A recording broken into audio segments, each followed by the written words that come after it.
Saludos amigos, gracias por la amabilidad de la compañía. Soy Cristino del Castillo y este es su programa A Quemarropa.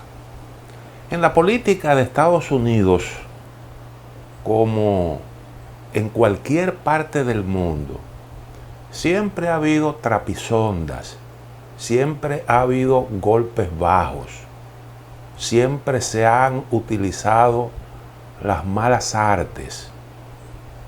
Sin embargo, yo creo, si observamos detenidamente cómo ha ido evolucionando la vida política en Estados Unidos, a mí me parece que podríamos llegar a la conclusión de que nunca la política ha sido tan tóxica como en la actualidad. Y un ejemplo es lo que acaba de ocurrir. Resulta que el presidente, la Casa Blanca, anunció un discurso a la nación del presidente Joe Biden. Ese discurso que nosotros comentamos que se iba a producir a propósito de un artículo publicado en el periódico londinense The Guardian por el exministro de Trabajo Robert Reich. Él anticipó juicios sobre ese discurso, porque se había dicho que uno de los temas principales era la actitud del expresidente Donald Trump, y que ahí entonces se iba a denunciar lo que se venía denunciando, el peligro que representa Donald Trump para la democracia en Estados Unidos. Resulta que los discursos a la nación, con esa connotación que se le dio al del jueves pasado del presidente Biden, se escogió como escenario nada más y nada menos que ese edificio emblemático donde se firmó el acta de independencia de la nación americana, con un escenario bien preparado, cargado de simbolismo, con unas luces rojas intensas y unos marines ahí haciendo guardia. Desde ese escenario el presidente se dirigió a la nación y el tema era ese. Y resulta que los principales canales de televisión de Estados Unidos, ABC, NBC y CBS, los tres principales canales de televisión estadounidenses, se negaron a hacer lo que es una tradición en Estados Unidos, que cuando se pronuncia un discurso solemne a la nación para abordar temas nacionales importantes sobre la marcha del país, las principales cadenas de televisión se ponen en cadena con el discurso del presidente, porque se trata de algo de interés nacional. Pero en esta ocasión, estos tres canales de televisión se negaron a hacerlo y continuaron con su programación regular. ¿Por qué? Bueno, porque según trascendió, eso lo publicó el Washington Post, atribuyéndoselo a fuentes bien informadas, los canales de televisión argumentaron en conversación con funcionarios del gobierno que de lo que se trataba aquí era de un asunto que no tenía ese interés informativo que normalmente se le atribuye a los presidentes cuando en condición de tal se dirigen a toda la nación para asuntos trascendentales para el país. Y que por esa razón, por el hecho de que se trataba, según estos canales, de una participación política electoral con un contenido que tenía más que ver con el interés del partido en el gobierno de posicionarse mejor de cara a las elecciones de medio término que vienen, las que se van a celebrar en noviembre, entonces ellos entendieron que ese era un asunto que no tenía que no había necesidad de interrumpir la programación regular para ponerse en cadena. Es decir, los canales de televisión le dijeron al presidente de los Estados Unidos: mire, usted está utilizando la presidencia, su condición de presidente, para atacar a un rival con una intención electoral, y eso lo está presentando como si se tratara de una actividad de gobierno, una actividad de interés general de todos los sectores del país, cuando realmente no tenía esa connotación. Eso se parece mucho a la censura a que fue sometido Donald Trump durante la campaña electoral pasada. Recuerden ustedes que a Donald Trump lo expulsaron de las principales redes sociales. Empresas privadas decidieron que el presidente no calificaba para hacer uso de esas redes porque sus mensajes eran mensajes tóxicos, mensajes dañinos que hacían realmente un flaco servicio al país. A un expresidente de la República lo dejaron fuera. Bueno, hoy Trump es expresidente de la República y está fuera de las principales redes sociales por decisión de empresas privadas. Recuerdo que en varias oportunidades censuraron al presidente cuando Donald Trump estaba en la Casa Blanca, y como referencia de lo que era correcto publicaban artículos, trabajos de sectores opuestos a Donald Trump. Algo que se criticó mucho. Bueno, el asunto es que esto ha ocurrido nada más y nada menos que con un expresidente de la República. Y así es como va la política en este país, que indiscutiblemente yo digo que se está tornando cada vez más tóxica, y el argumento mismo de que está en peligro la democracia exacerba los ánimos, y eso está provocando reacciones extremas, altamente peligrosas para la sociedad. Bueno, pero ¿qué dijo el señor Joe Biden en su discurso? Él habló de que Trump y sus partidarios representan un extremismo que amenaza los cimientos mismos de la República. Utilizando el acrónimo del eslogan Make America Great Again de Trump, eso que se conoce como MAGA, Make Again Great America, hacer América grande otra vez, lo que le llaman MAGA, pues lo utilizó Biden para atacar el trumpismo, y dijo: las fuerzas del MAGA están decididas a hacer retroceder a este país, retroceder a un Estados Unidos donde no haya derecho a elegir, ni derecho a la privacidad, ni derecho a la anticoncepción, ni derecho al cásate con quien amas. También hizo referencia a los disturbios del 6 de enero de 2021 en el Capitolio y dijo: no podemos ser pro-insurreccionalistas y pro-estadounidenses. Son incompatibles. Literalmente dijo: esta es una nación que rechaza la violencia como herramienta política. Todavía somos en esencia una democracia. Sin embargo, la historia nos dice que la lealtad ciega a un solo líder y la voluntad de participar en la violencia política es fatal en una democracia. ¿Es correcta la actitud de los canales de televisión en relación al discurso pronunciado por Biden? Bueno, es un asunto que ahora mismo se está discutiendo intensamente en la sociedad estadounidense. Sin lugar a dudas,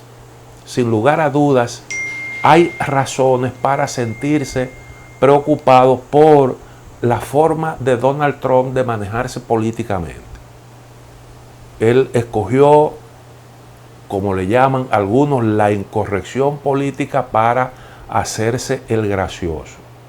Y lleva algunos planteamientos a situaciones extremas muy incómodas. Y creo que hay razones suficientes como para sentirse preocupado por el tipo de influencia que está ejerciendo en la sociedad este señor empresario que decidió un buen día dedicarse a la política utilizando los mismos métodos que se usan en otras actividades con el objetivo de apuntalarse y llamar la atención, aunque son métodos que todo el mundo sabe que si bien producen algún resultado, eso se produce a expensas de asuntos morales y éticos importantes. Y entonces yo creo que aquí hay razones suficientes como para sentirse un poco preocupado. Pero el uso de una serie de resortes del Estado para dañar al adversario también es un comportamiento preocupante. Y ya lo vimos en el caso de la comisión que se encargó de juzgar lo ocurrido en enero, aquel día en que se produjo el asalto al Capitolio, y el vínculo de Donald Trump con esos hechos. Cómo se utilizó precisamente el horario de máxima audiencia para, de alguna forma, descartar, destruir políticamente a Donald Trump. El mecanismo de la comisión, su investigación es legítimo, pero hay un claro manejo mediático que tiene un propósito político. Y entonces con eso también hay que tener cierto cuidado. Un discurso con esa connotación para acabar con un adversario político también tiene dificultades. Lo mismo que el aprovechamiento con fines mediáticos del trabajo que hizo el FBI a propósito de las informaciones de los documentos secretos que Trump se llevó para su casa cuando dejó la Casa Blanca. Eso también es un asunto muy preocupante. El expresidente Trump respondió al discurso de Biden en un meeting que se celebró el sábado pasado, un par de días después del discurso del presidente Biden. ¿Y qué dijo Donald Trump en esa oportunidad? Bueno, él dijo que el discurso del presidente fue el más vicioso, el más odioso y divisivo jamás pronunciado por un presidente estadounidense. Y con respecto a las actuaciones del FBI, dijo, el FBI y el Departamento de Justicia se han convertido en monstruos viciosos controlados por sinvergüenzas de izquierda radical, abogados y medios de comunicación que les dicen qué hacer. Entonces es una forma, creo yo, de degradar la política. Y en ese discurso que se pronunció en Pensilvania, el presidente aprovechó para promover al que él decidió aupar para el puesto de senador por ese estado, y atacó a su competidor de una manera pocas veces vista antes, y son de las cosas que realmente inquietan en la sociedad estadounidense. Dijo que John Fetterman, que es el que compite con su pupilo, que actualmente es vicegobernador, es un demócrata perdedor y un socialista. También dijo que Fetterman, quien recientemente sufrió un derrame cerebral y cuya salud ha sido objeto de burla por parte de la campaña de Oz se refiere a Mehmet Oz, que es el político, el aspirante que apoya a Donald Trump, que este señor Fetterman es un drogadicto, un consumidor de drogas ilegales. Y literalmente dijo, Fetterman apoya a los antros de drogas financiados por los contribuyentes y la despenalización completa de las drogas ilegales, incluidas la heroína, la cocaína, la metanfetamina y el fentanilo ultra letal. Por cierto, agregó, él también los toma. O sea, es una manera realmente muy desagradable de hacer política y de lanzar acusaciones, incluso sin ningún tipo de prueba. Yo digo que los demócratas tampoco se quedan atrás, porque recuerden ustedes aquellos intentos de impeachment contra el presidente Donald Trump y todas estas cosas que se están haciendo para neutralizarlo políticamente. Es decir, la política en Estados Unidos se ha convertido en un juego sumamente tóxico que indiscutiblemente no ayuda al país, antes al contrario, eso contribuye a dañar las instituciones, a generar desconfianza y a provocar actitudes extremas de mucha gente. Un ejemplo concreto lo vimos en una actividad presidida por el presidente de Estados Unidos. Alguien interrumpió al presidente cuando hablaba y le voció que él había robado las elecciones y lo exhortó a que presentara su renuncia porque era un ladrón de elecciones. Y cuando usted ve la grabación y mira el rostro del individuo, se le nota tan irritado, tan alterado, que, bueno, pues uno tiene que llegar a la conclusión de que ese ciudadano efectivamente ha comprado ese discurso de que al presidente Trump le robaron las elecciones.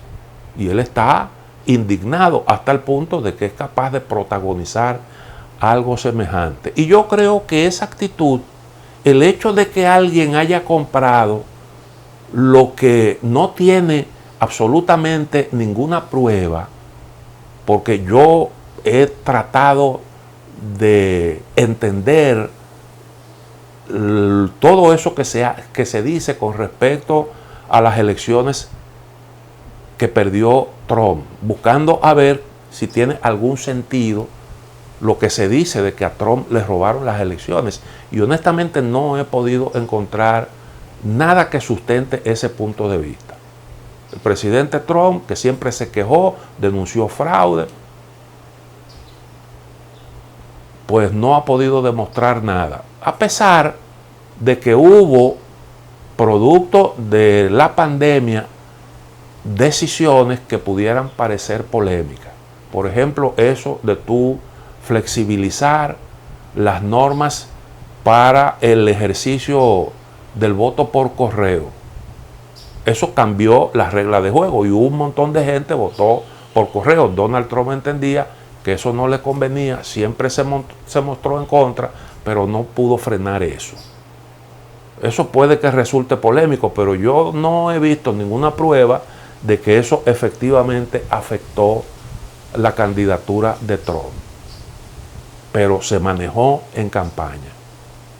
Y entonces, cuando uno ve eso que acaba de ocurrir en Argentina, en donde un individuo apretó 2 veces el gatillo de una pistola con el objetivo de quitarle la vida a la vicepresidenta Cristina Fernández, que es probablemente la próxima candidata del peronismo a las elecciones, cuando uno ve eso y constata que este señor no tenía unos motivos aparentes para cometer un hecho tan grave como este, y que probablemente, muy probablemente, eso las investigaciones tendrán que determinarlo, muy probablemente el motivo sea un odio que es el resultado de todas esas cosas que se manejan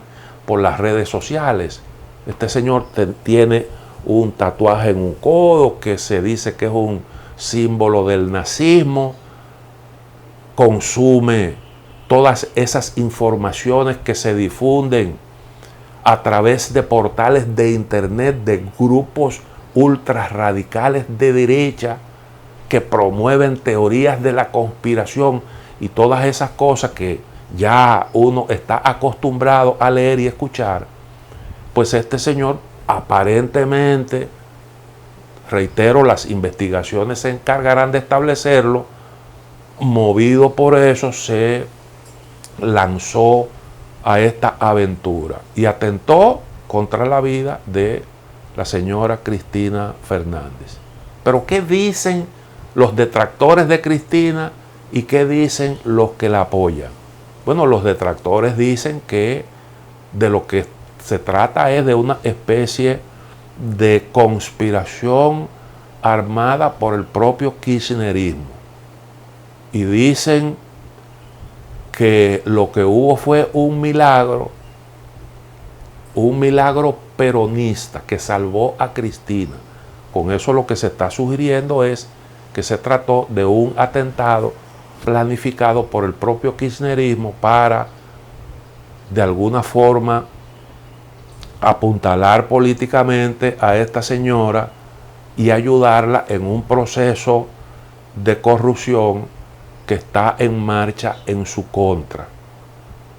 Escuchábamos recientemente a un representante de la Fiscalía que exigía, que pedía una condena contra la vicepresidenta por haber cometido el fraude, el acto de corrupción más relevante de la historia de Argentina. Y entonces hay una polarización política que tiene como trasfondo todas estas cosas, todas estas contradicciones. Pero eso dicen los detractores de Cristina, que el hecho se puede interpretar de esa manera.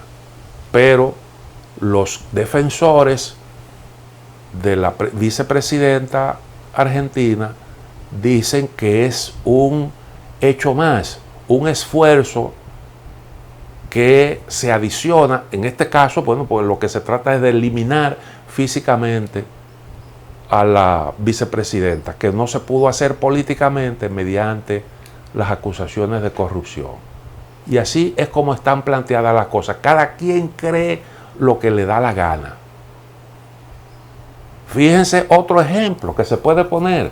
Fíjense lo que ocurrió no hace mucho en Japón. Asesinaron a uno de los políticos más influyentes de Japón en los últimos años. ¿Por qué? Bueno, porque un individuo, un fanático, una persona que entendía había sido afectada por el primer ministro por el ex primer ministro mientras desempeñaba el cargo, se consideraba que había sido afectado por el respaldo, un supuesto respaldo que éste le habría brindado a una secta religiosa desde el poder. Una secta religiosa a la que su mamá le hizo un gran aporte de cerca de $700,000. Vendió sus pertenencias, vendió su casa para hacerle esa donación a esa secta religiosa. Porque esa secta religiosa supuestamente la había ayudado a manejar situaciones personales que tenían que ver con demonios y fantasmas. Le vendieron esa idea a esa señora y ella en retribución le hizo esa donación. El hijo de la señora entendió que era una vulgar estafa y quiso vengarse. Primero planificó un atentado contra el jefe de la secta en Japón, no lo pudo lograr, y luego dirigió su mirada al ex primer ministro Shinzo Abe y lo asesinó en un mitin, porque él entendía que él había apoyado esa secta religiosa. Entonces usted tiene aquí un problema de una secta que ejerce una influencia negativa en una persona, le saca recursos económicos, y también un individuo que entiende, sufrió un daño y que compra la idea de que un político estuvo haciendo causa común, beneficiando, apoyando a un grupo que observa un comportamiento de este tipo. Y bueno, como consecuencia de eso, un político importante perdió la vida. Y bueno, estamos viendo comportamientos que son el resultado de influencia que ejercen ciertos grupos en personas individuales. Yo digo que hay muy pocas diferencias entre esa sentencia que emitió un ayatolá iraní contra Salman Rushdie por haber escrito un libro, esa condena a muerte, eso tiene un nombre en el mundo musulmán.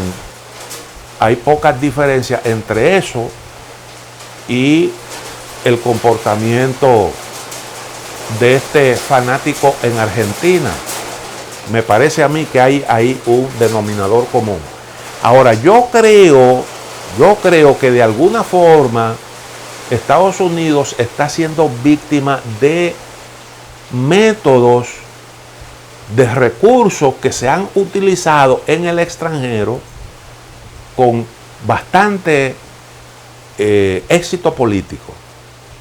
Y es el uso de las redes sociales, de las tecnologías de la información y la comunicación para provocar determinadas reacciones, determinados comportamientos en las masas y provocar revoluciones de color y estas cosas. En el caso de Estados Unidos, bueno, los regímenes como Rusia, como China, han aprendido cómo lidiar con este fenómeno, porque ya se sabe cómo es que esto opera en la práctica. Por eso han podido evitar revoluciones de color. Creo que la última vez que eso se utilizó de forma efectiva fue a propósito de lo que ocurrió en Hong Kong. Porque a mí nadie me quita de la cabeza que hubo mucho de eso. Ahora, en el caso de Estados Unidos, en donde esto no se ha regulado y en donde todo el mundo sabe cómo es que se utilizan las redes sociales para difundir noticias falsas y conseguir determinados comportamientos, pues en Estados Unidos estamos viendo, como consecuencia del uso por parte de sectores diversos de estas herramientas, nosotros estamos viendo estos fenómenos de gente radicalizada, de gente que acepta como bueno y válido cualquier cosa, cualquier argumento, gente que se deja manipular, y al mismo tiempo como también se utilizan estos mismos procedimientos para neutralizar adversarios, incluso hasta desde el poder. Y el resultado, bueno, pues lo tenemos ahí. Me parece a mí que hay algo de eso en la realidad política que se vive actualmente en Estados Unidos. Permítame hacer una pequeña pausa, en breve retornamos.